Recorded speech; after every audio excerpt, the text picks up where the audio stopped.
झूठा तुझे है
जो तेरी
यश एंड कार्तिक गुलाटी लाइक करें, शेयर करें, कमेंट करें। YouTube channel, Facebook page Yash and Kartik Gulati follow जरूर करें, कमेंट जरूर दें।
समाचार मिला महात्मा जी को बुलाने के लिए भेजता है।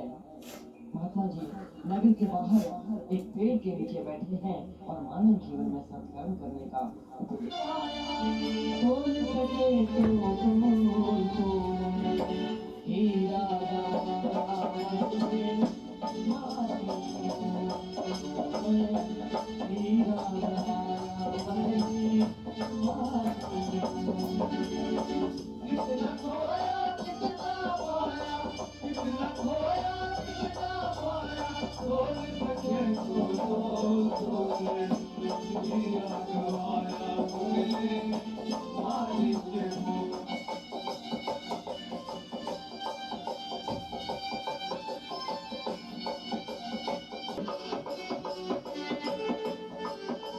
जैसे ही माँ के गर्भ से माँ के नाल की नाल टूटी तो सांसारिक माया जीव को भेज देती है।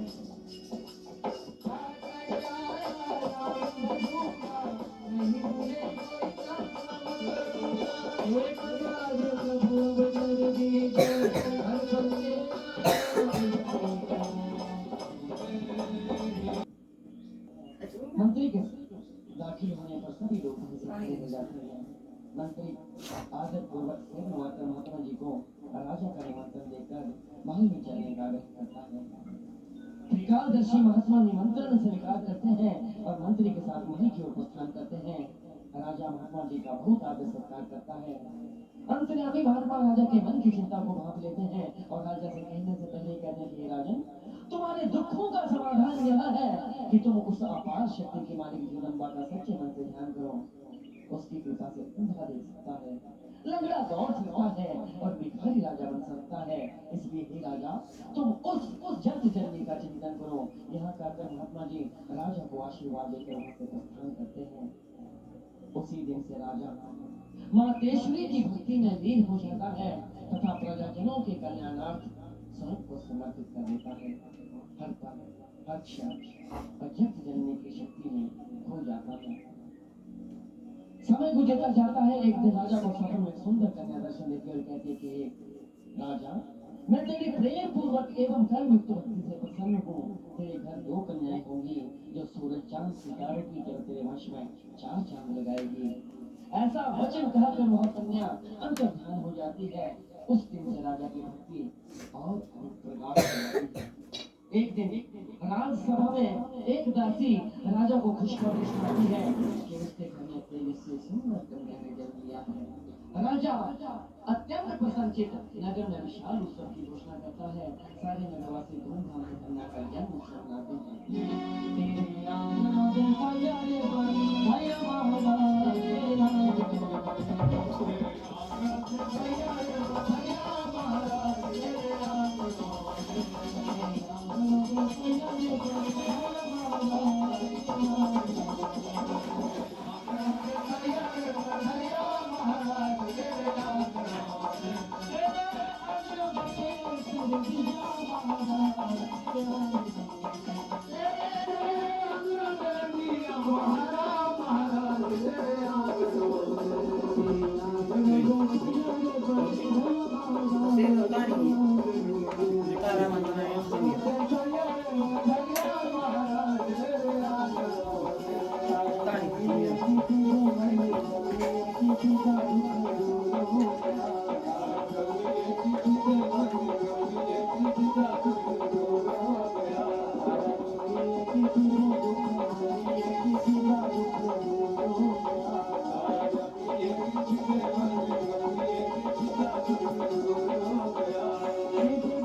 तारा की भक्ति पूर्वक विलक्षण वाली राजपुरी को हैरान कर देती है। 2 वर्ष बाद राजमहल में अजीब घटनाएं होने लगती है तथा एक और कन्या राजा के घर में जन्म लेती है। भय की आशंका से राजा अपने राजगुरु से कन्या के भविष्य फल ग्रह नक्षत्रों के बारे में पूछता है। राजगुरु कहते हैं कि राजन, यह कन्या यदि महल में रहेगी तो संपूर्ण प्रजा नष्ट हो जाएगी। राजा व्याकुल हुआ और अपनी प्रिय प्रजा की रक्षा का उपाय पूछता है। कुछ राजा के सलाहकार उस कन्या का वध करने का उपाय सुझाते हैं, लेकिन राजा अपने राजगुरु से कोई अन्य उपाय पूछता है। राजगुरु कहते हैं कि राजन, पूर्व कर्मों के आधार पर इस कन्या को महल में रखना ठीक नहीं होगा। राजा विस्तार से पूर्व जन्म विस्तार बताने का आग्रह करता है। राजगुरु कहते हैं कि राजन, पूर्व जन्म में यह कन्या राजा इंद्र के दरबार में प्रसिद्ध नृत्यांगना थी, जिसे मेनका के नाम से जाना जाता था। इसकी एक और बहन थी जिसका नाम मेनका था, जो आपके घर राजकुमारी तारा बनकर पड़ रही है। एक बार भरी सभा में जिसमें कई देवतागणों ऋषिगण पधारे थे, वहां उन दोनों बहनों को नृत्य के लिए बुलाया, किंतु वह दोनों वहां विलंब से पहुंचे। लोमक ऋषि ने आवेश में आकर उन दोनों बहनों को मृत्यु व्यक्ति जन्म लेने का श्राप दे दिया। बच्चों, 7 वर्ष दोनों महीने के ब्राह्मण के घर में जन्म लेती है। इस जन्म में इन्हें छगन और मगन के नाम से पुकारा जाता है। एक दिन दोनों बहनों ने एकादशी का व्रत रखा। मगन कुछ दूरी पर बाहर से फूल लाने गई और वापसी में एक दुकान में मांस देखकर खाने की इच्छा हुई। खुद खाकर थोड़ा छगन के लिए भी विचार किया। छगन ने देखा तो गुस्से में आकर अपनी बहन को श्राप दे दिया, तूने एकादशी के दिन मांस भक्षण करके नीचा कर्म कमाया है, या अगले जन्म में छिपकली बनकर मांस भक्षण करती रहेगी। भक्तजनों, श्राप के कारण मरण छिपकली की योनि में पड़ जाती है और एक पेड़ के पास छोटे छोटे कीट पतंगों को खाकर अपने कर्मों का फल भोग रही है। नजदीक एक महान ऋषि अपने चेलों के साथ कुटिया में रहते थे। एक चेले के बात बात पर क्रोध करने की आदत से सभी ऋषि चिंतित रहते थे। एक बार उस चेले के कमंडल का पानी एक गाय ने पी लिया। यह देखकर उस चेले ने अपने चिमटे से गाय को मार मार कर लहू लुहान कर दिया। ऋषि ने उस चेले को अपने आश्रम से निकाल दिया। वह चेला आश्रम से दूर अपनी कुटिया बनाकर रहने लगा, लेकिन उसको अपने साथ हुए व्यवहार का बदला लेने की चिंता हमेशा खाई जाती थी। एक दिन सोमवती अमावस्या को समस्त ऋषियों ने एक बड़ी यज्ञ की योजना बनाई और सभी ऋषि मुनियों को आमंत्रित किया गया। बदला लेने का उचित अवसर देकर उस चेले ने पंछी का रूप धारण किया और मरे हुए सांप को अपने पंजे में दबाकर उड़ चला जहाँ ऋषि यज्ञ कर रहे थे। चलो गया चलेगा रूप पंछी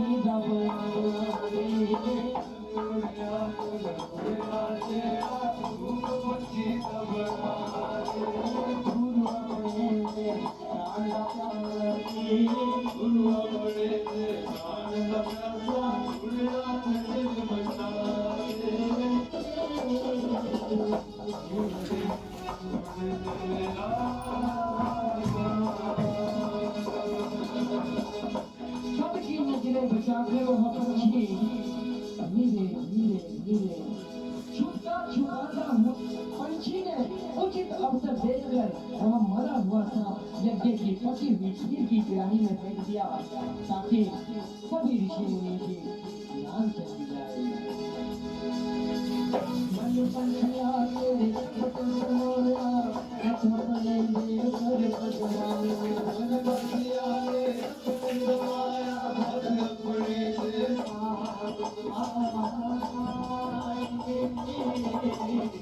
पूरी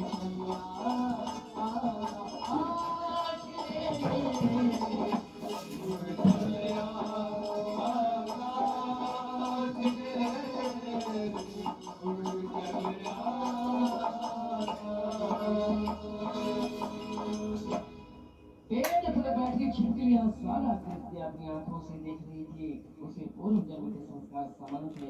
उसने सोचा अज्ञानतावश इस खीर को खाकर सभी ऋषि मुनि की जान चली जाएगी। यही समय है कि मैं अपने पूर्व पापों का प्रायश्चित करूं। जब ऋषि जन खीर कढ़ा की ओर आ रहे थे तो छिपकली ने परोपकार की भावना से सबके सामने गर्म खीर की कढ़ा में छलांग लगा दी और अपने जीवन को समाप्त कर दिया। वास्तविकता से बेखबर ऋषि ने देखा तो गुस्से में आकर श्राप दे दिया, अरे नीच, तूने नीचा कर्म करवाया है, या अगले जन्म में तुम नीच ही रहोगे। खीर को नष्ट करने के लिए जब एक गड्ढे में गिराया जा रहा था तो छिपकली के साथ जहरीला सांप देखकर सभी दंग रह गए। ऋषियों को अपनी गलती का एहसास हुआ। सभी का हृदय करुणा से उमड़ा पड़ा और ममता वश आंखों में आंसू आ गए। तब ऋषियों ने वचन कह के, हे जीव, तूने जानबूझकर हमारी नजरों के सामने गर्म खीर की कढ़ा में छलांग लगाकर एक नहीं बल्कि अनेक जीवों की जान बचाई है। हम तुम्हें आशीर्वाद देते हैं कि अगले जन्म में तुम्हारा जन्म एक राजघराने में होगा, किंतु पहले दिए गए श्राप के अनुसार तुम्हारा पालन पोषण किसी नीच के घर में होगा और तुम्हारे पुण्य कर्मों से तुम्हारा बड़ा मानिश होगा। राजगुरु यह पूर्व जन्म वृतांत कहकर राजा से कहते हैं कि राजन, वही छिपकली आपके घर कन्या बनकर आई है। आप एक रत्न जड़ी एवं हीरे जवाहरात से भरे संदूक में इस कन्या को रखकर नदी में बहा दो। इस उपाय से तुम हत्या से बचाओगे। राजा और रानी भारी मन से इस उपाय के लिए राजी हो जाते हैं।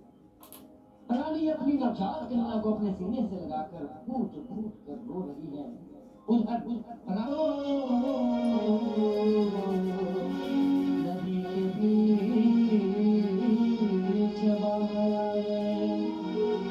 बहता देख लोग को राजा नैन नीर भरा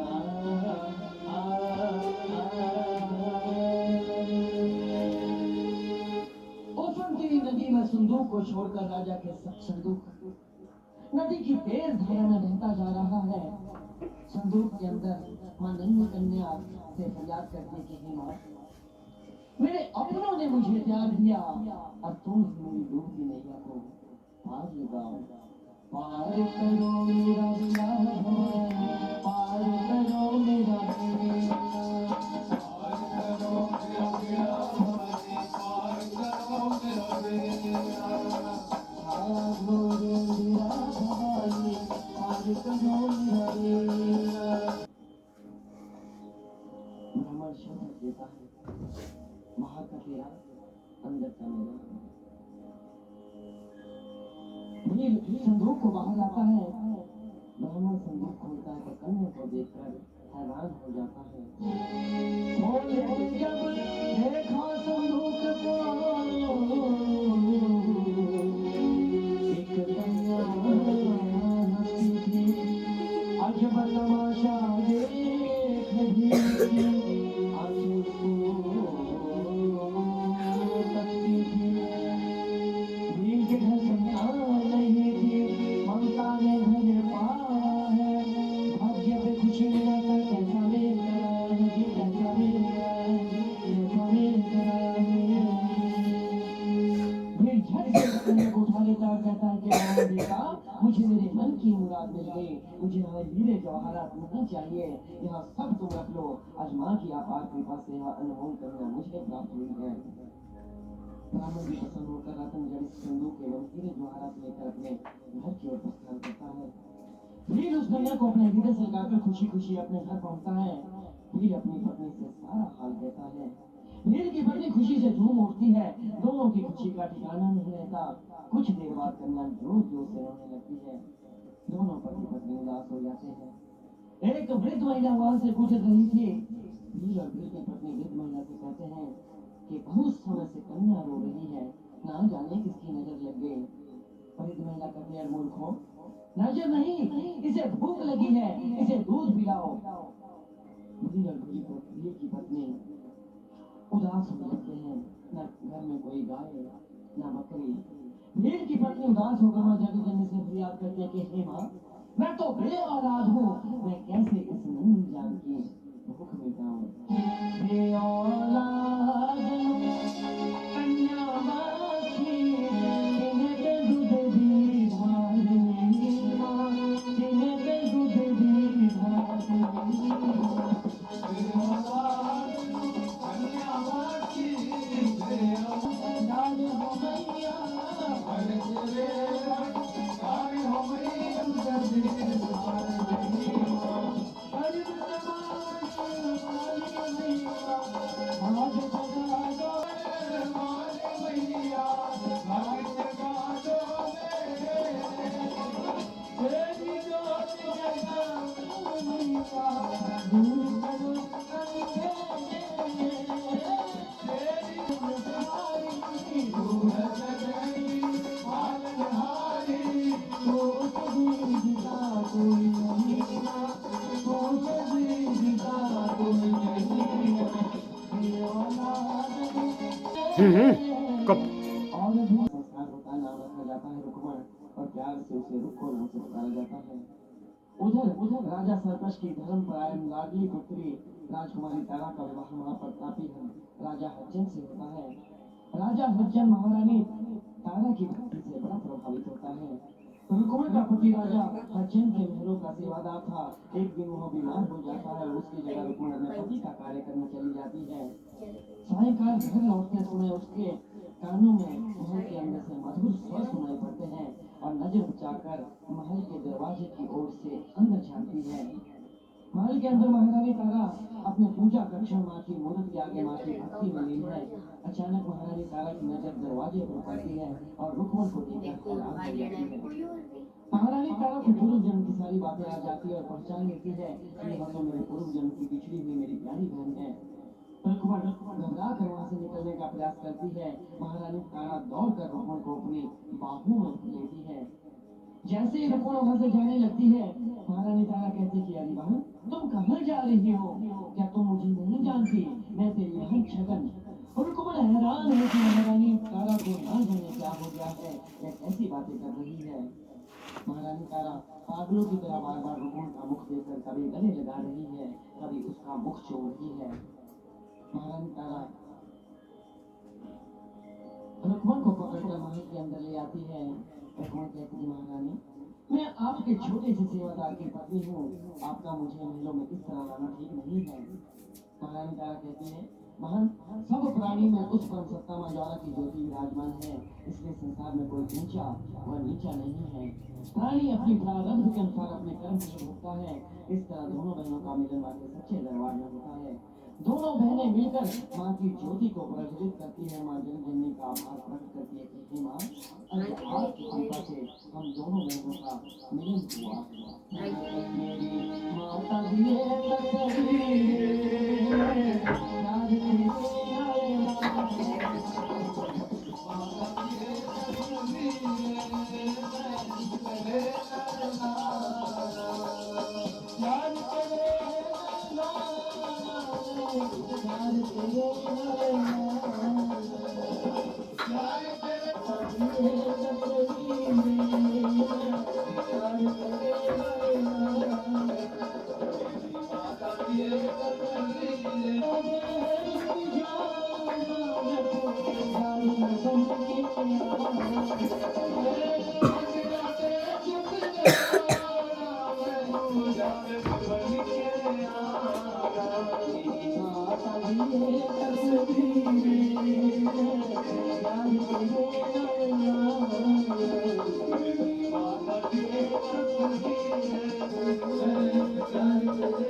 करती है। राजा को यह बात पता चलती है तो राजा इस बात का विरोध करता है। विरोध के बावजूद भी महारानी तारा और रुक्मण का मिलन जुलना चलता रहता है। एक दिन रुक्मण महारानी तारा से पूर्व जन्म के रहस्य को बताने का आग्रह करती है। महारानी तारा पूर्व जन्म की सारी बातें विस्तार पूर्वक उनसे कहती है कि सच्ची श्रद्धा से की गई भक्ति कभी निष्फल नहीं होती। समस्त ब्रह्मांड का संचालन करने वाली मां जगत जननी भुवनेश्वरी की महिमा अपरंपार है। भक्ति पूर्वक जो मनुष्य जिस भाव से उन्नति की आराधना करता है उसे वैसे ही फल की प्राप्ति होती है। रुक्मण कहती है कि महारानी मैं आज आपको साक्षी मानकर मां केशरी से पुत्र प्राप्ति की मुराद रख रही हूँ। यदि मेरी मनोकामना पूर्ण होगी तो मैं भी अपने घर में जागरण करवाऊंगी। भक्तजनों, समय करवट लेता है। एक दिन रुक्मण को पुत्र रत्न की प्राप्ति होती है। पुत्र का नाम मंगल रखा जाता है। रुक्मण पुत्र मोह में अंधी हो जाती है तथा मां से किया हुआ वादा भूल जाती है। एक दिन अचानक मंगल गंभीर रूप से बीमार हो जाता है। कई जगह इलाज कराने पर वो ठीक नहीं हो पाता। आखिरकार तो उसे मां का दर याद आता है। मां के चरणों में अपने घूट घूट कर अपने पुत्र के ठीक होने की फरियाद करती है। तभी आकाशवाणी होती है कि पुत्र मोह ने मुझे दिया गया वादा भुला दिया, या पहले उसे पूरा कर। रुक्मण मां से क्षमा याचना करती है। रुक्मण महारानी तारा को अपने घर जागरण में आने का न्योता देती है। सारे नगर में यह बात पता चल जाती है कि महारानी तारा रुक्मण के घर जागरण में जाएगी। राजा के कान में यह बात पहुंचती, किंतु विवश था क्योंकि उसने धार्मिक आयोजनों में महारानी तारा को न रोकने का वचन दिया था। राजा का भाई राजा को उपाय सुझाता है कि वे अपनी उंगली में उस्तरे का चीरा लगा दे ताकि उसे नींद न आए और बीमार होने का नाटक करके महारानी तारा को जागरण में जाने से रोक ले। राजा ऐसा ही करता है। राजा जानबूझकर कहलाने लगता है। महारानी तारा राजवैद्य को बुलाने लगती है तो राजा रोक लेता है, नहीं तारा बस तुम्हारे हाथों से महारानी तारा राजा का सिर दबा रही है और मन ही मन मां का ध्यान कर रही है। भक्तजनों, मां की कृपा होती है, राजा को गहरी नींद आ जाती है। महारानी तारा महल की खिड़की से निकलने का प्रयास करते हैं किंतु खिड़की से नीचे अधिक ऊंचाई होने के कारण सफल नहीं हो पाते हैं। महारानी तारा श्री शेषनाग महाराज का दर्शन करती है। सच्चे मन से दिल दिल जाकर कभी सोच नहीं पाती, कभी पानी का प्रेम करता है, कोई भी दूसरा आदमी नहीं ला सकती। इधर महारानी तारा श्री शेषनाग महाराज जी का ध्यान लगाए बैठी है। उधर दूर सात समंदर पार क्षीर सागर में श्री विष्णु भगवान श्री शेषनाग महाराज जी को आशीर्वाद देते हैं कि शेष आज तुम्हें एक विशेष कार्य को पूरा करने के लिए अपने भक्त के पास जाना होगा। यह सुनकर श्री शेषनाग महाराज जी आतुर हो जाते हैं और निकल पड़े। नागों के राजा श्री शेषनाग महाराज जी और रानी उनकी मदद के लिए शेषनाग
जैसे ही महारानी तारा अपनी आंखें खोलते तो सामने श्री शेषनाग महाराज जी प्रकट हो जाते हैं।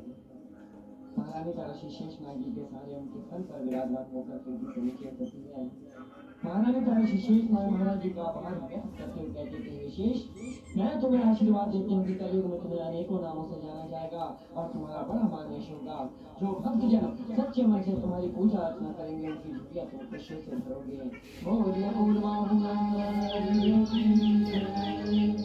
इस प्रकार रात में अंधेरे में जंगल के रास्ते एक अकेली स्त्री निर्भय होकर चल पड़ी थी। आज अपने बहन को दिया हुआ वादा पूरा करनी है। यदि लक्ष्य को पाने का दृढ़ संकल्प हो तो कोई भी विघ्न का बाधा नहीं डाल सकती। महारानी तारा भी थोड़ी दूर गई थी कि रास्ते में दो डाकू महारानी तारा को लूटने का प्रयास करते हैं। महारानी तारा जय माता की कहती हुई एक डाकू से तलवार लापत का मुकाबला करती है। डाकू जान बचाकर वहां से भाग जाते हैं। महारानी तारा की कुछ ही दूरी तय की थी कि आसमान से बिजली कड़कने लगती है। तेज आंधी तूफान आ जाता है। महारानी तारा जय माता की रचना लगाए हुए आंधी तूफान में भी सामान्य रूप में आगे बढ़ती जाती है। आंधी तूफान थम जाते हैं और महारानी तारा की हंसी बन जाती है। इस पर राजा की आंख खुलती है तो महारानी तारा को न देख राजा तारा तारा कहकर वो बाहर आ जाता है। तभी उसे वो डाकू दिखाई देते हैं जो तारा के हाथों से बचे थे। वह राजा से सारा वृतांत कहते हैं। थोड़ी दूर चलकर राजा को कुछ आवाज़ सुनाई पड़ती है। राजा जल्दी जल्दी उस ओर अपने कदम बढ़ाता है। प्रातः काल की बेला में सभी बच्चे महामाई का गुणगान कर रहे हैं। राजा उस स्थल पर पहुंच जाता है। उसे महारानी के जूते दिखाई देते हैं। उसे विश्वास हो जाता है कि महारानी तारा यही है। मां की आरती होने पर प्रचलित कथानुसार मांस भोग के रूप में वितरित होता है। प्रसाद ले तारा जैसे ही बाहर आती है तो सामने राजा को देखकर घबरा जाती है। क्रोधित राजा कहता है, तारा आज तूने यहाँ आकर कुल को दाग लगाया है, दिखाओ झोली में क्या है। तारा कहती है, स्वामी क्षमा करें, यह मां का प्रसाद है। राजा कहता है, तारा झूठ मत बोलो, मैंने अपनी आंखों से मांस वितरित होते देखा है, क्या यह खाती है तेरी माँ? तारा कहती है, ना अब शब्द मुख से न निकालो। क्रोधित राजा तारा की झोली झपटा छीनता है तो झोली से लौंग छुआरे किशमिश मखाने गिरते हैं। राजा हैरान हो जाता है। राजा कहता है, तारा आज देखता हूँ तेरी मामा मांस के फूल मखाने कैसे बनाती है। महल बांधकर राजा अपनी मुशाला से अपना नीला घोड़ा लाता है और अपनी तलवार से घोड़े की गर्दन को उड़ा देता है और कहता है, तारा दिखा इसे जिंदा करके। महारानी तारा कहती है कि राजा उस मां को मत आजमाइए, आपने इस बेजुबान को मारकर अच्छा नहीं किया। इतने में तारा का इकलौता पुत्र रोहित मां मां कहता हुआ वहां आ जाता है। क्रोधित राजा कहता है, तारा यदि घोड़ा बेजुबान है तो मेरा पुत्र तो जुबान रखता है। क्रोधित राजा ने अपनी तलवार से पुत्र का सर भी घर से अलग कर दिया। दिखा तारा दिखा अपनी मां का चमत्कार। तारा राजा के इस कृत्य पर अत्यंत दुखी होकर महामाई से प्यार करती थी, मां आज मेरी नहीं तेरे नाम की राज आ रही है। यह सारा जग तेरा तमाशा देख रहा है और एक अभिमानी राजा आपकी महिमा को ललकार रहा है। राजा कहता है, तारा यदि तेरी मां मांस के फूल उठाने ना सकती है तो दिखा मेरे पुत्र और घोड़े को जिंदा करके। मां का ध्यान कर रही महारानी तारा कहती है, राजा अपने क्रोध और अभिमान के कारण अपने इकलौते पुत्र और घोड़े का वध किया है। यदि उस महामाई का पंथ जानना चाहते हो तो मां के दरबार में अपने पुत्र का भोग लगाओ। भोग लगाने की समुचित व्यवस्था की जाती है। जब राजा अपने पुत्र को भोग के रूप में देखता है तो राजा को अपने पुत्र की उंगली दिखाई देती है और उस उंगली को अपने हाथ में लेकर राजा फूट फूट कर रोने लगता है। तारा, ये तूने क्या किया? तूने मेरे पुत्र को मरवा डाला। मैं तेरे कहने में आकर गुनहगार बन गया। तूने मुझसे कौन से जन्म का बदला लिया तारा? अब मेरे जीने का क्या अर्थ रह गया? महारानी तारा कहती है कि राजा, अपने दिल से अभिमान निकालो। यदि सच्ची श्रद्धा से अपने जगत जननी के चरणों में अपने गुनाहों की क्षमा मांगोगे तो तुम्हें तुम्हारा पुत्र और घोड़ा वापस मिल सकते हैं। राजा एक बच्चे की भांति माँ के दरबार में फूट फूट कर रो रहा है। वह महामाई से फरियाद कर रहा है। पश्चाताप के आंसू राजा को निष्पाप करते हैं और माँ को कन्या रूप में आना पड़ता है। माँ कहती है कि राजा, यदि इच्छा है तो और आजमा के देख लो। एक पुत्र का यदि तुम 100 पुत्र की भी इच्छा रखते हो तो वो भी मैं दे सकती हूँ। राजा माँ के चरणों में गिरकर क्षमा याचना करता है। सारा भोग हलवे चने में बदल जाता है। महारानी तारा प्रसाद के 5 भाग करती है। पहला भाग माँ को और दूसरा भाग महारानी तारा गुरुशाला की ओर ले जाती है तो घोड़े को आराम से घास खाता देख सभी आश्चर्यचकित हो जाते हैं। तीसरे भाग को हाथ में लेकर पुत्र रोहित को आवाज लगाती है। सभी हैरान हो जाते हैं जब पुत्र रोहित दौड़ता हुआ महल के अंदर से निकलता है। राजा लपक कर अपनी बाहों में पुत्र को भर लेता है और मुख चूमते हुए कहता है, पुत्र मुझे क्षमा कर देना, मैं तुम्हारा गुनहगार हूँ। रोहित कहता, पिताजी आप कैसी बातें कर रहे हैं? मैं तो शेरा वाली माता की गोद में सो रहा था। आपने जैसे ही मुझे आवाज दी, माँ ने यह प्रसाद देकर मुझे आपके पास भेज दिया। महारानी तारा ने चौथा भाग राजा को और 5वां भाग अपने आप ग्रहण किया। माँ बोली, राजा यह लीला मुझे तुम्हें दिखानी थी और तारा की महिमा जगत को बतानी थी। कलयुग में कोई भी जागरण इस कथा के बिना संपूर्ण नहीं माना जाएगा।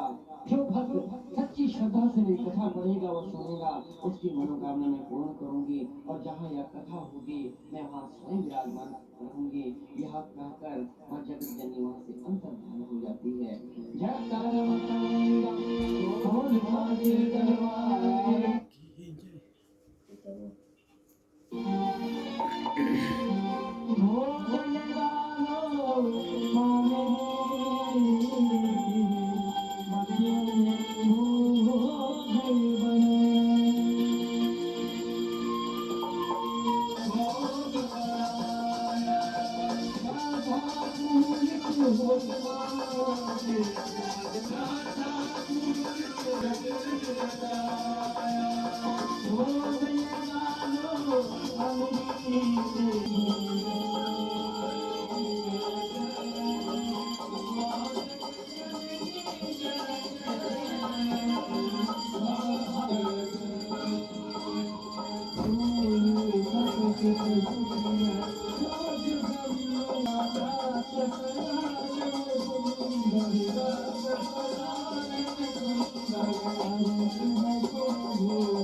ये छोटी बहू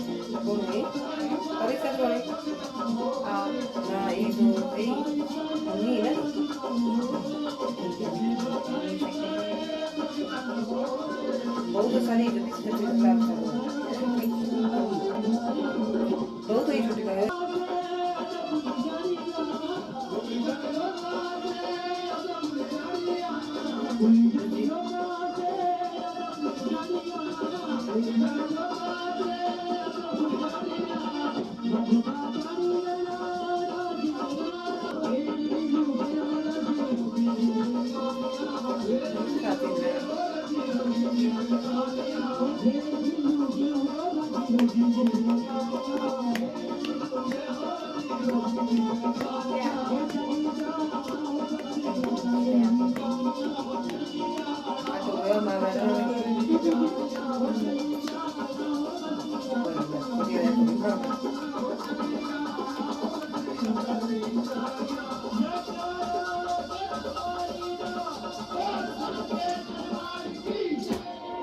आइए इस साथ आज की जागृत संध्या का समापन। शांति शांति वनस्पतः शांति देवः शांति शांति सर्वगं शांति शांति शांति